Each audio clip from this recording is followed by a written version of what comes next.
What do you want to become when you grow up? How many of you were asked this question as a kid or while you were growing up? Almost all of us. But how many of you are still pursuing what you thought you were going to do, or you stuck to a plan? Some of us do, and some of us don't.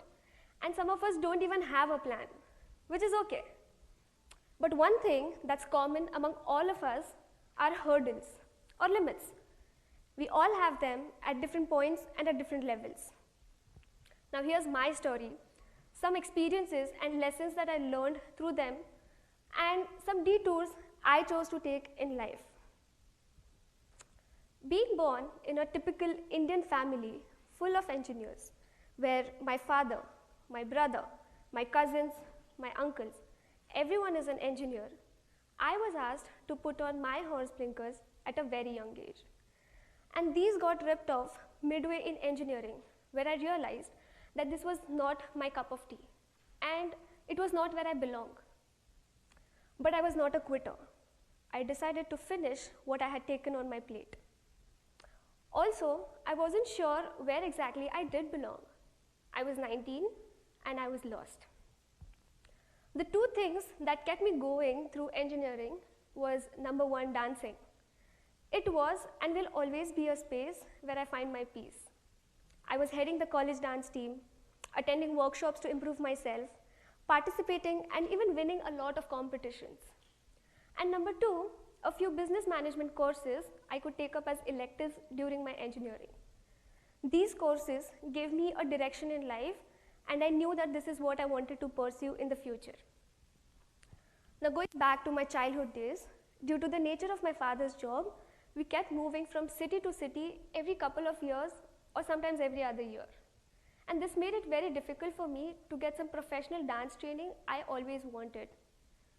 Not every city or every town that we moved to had those facilities back then in India, though my parents tried to do the best they could for me. Fast forward towards the end of engineering, my dance instructor asked me to go for dance auditions for one of the best dance institutes in India. Now this came as a surprise to me. I was definitely passionate about dancing, but I never thought I was good enough. We humans do a great job at doubting our own potentials and setting limits for ourselves. And that's exactly what I was doing at that point. I realized this and I went for the auditions. And I was super nervous to see thousands of dancers from all over the country. The auditions went on for 2 days with multiple rigorous rounds where we were tested in different styles. And finally, I made it to those top 70 dancers from the country who had this once in a lifetime opportunity to get trained under one of the best choreographers in India, Mr. Shamak Davar, in his intensive 1-year dance program. Now this is a very prestigious program in India. You get to train in different styles like ballet, jazz, contemporary, Bollywood, and even some special subjects like science of dance, dance movement therapy, and many more. I decided to go for this. And Indian parents are very liberal that way. They say, hey kid, you can do whatever you want as long as it's engineering or medicine. Indian kids are allowed to take a break in their studies only when they're preparing for their higher studies. And here was I, the outlier, the black sheep of the family who decided to go on a break after 4 years of engineering.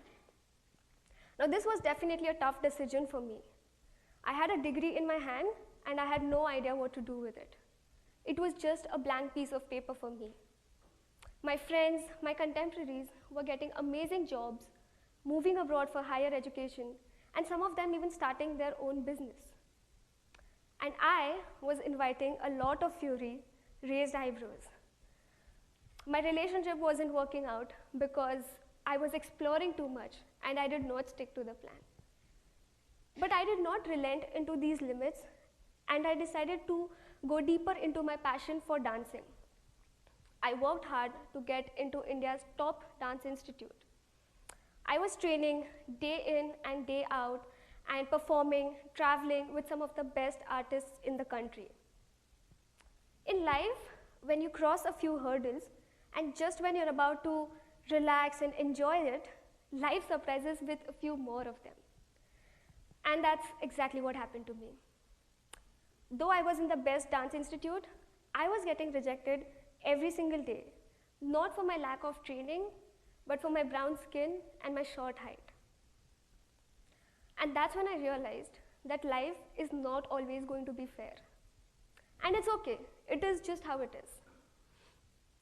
The final result is never going to be in your control, but the amount of efforts that you put in is. On day 1 of our training, I was put in group 4, where we had only 4 groups, with first being the strongest. Down but not out, I successfully completed the training, which instilled in me the qualities of discipline, perseverance, and balance.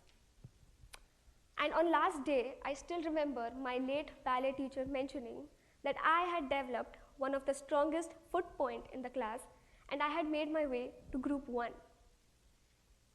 And that is something that every dancer wants to hear. So as I mentioned before that I wanted to pursue business studies, I applied for summer schools, and I was fortunate enough to get selected at the IE Business School in Spain, which is one of the best business schools in the world. Now this was a life-changing experience for me. Sharing the classroom space with 27 different nationalities was an eye-opener for me. Different cultures, backgrounds, professions opened gates to millions of thoughts of me, and I realized that there are limitless things to learn in this world. Also, my brown skin, which was a barrier to me earlier, was exotic, rich, and beautiful to a lot of people here.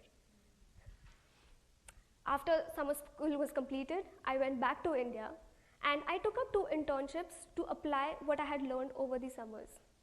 And then I decided to pursue my master's to get a deeper knowledge of the field I now love.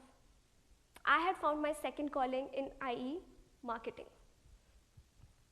And here I am today, in a completely new country, graduating with one of the best marketing analytics program in the US.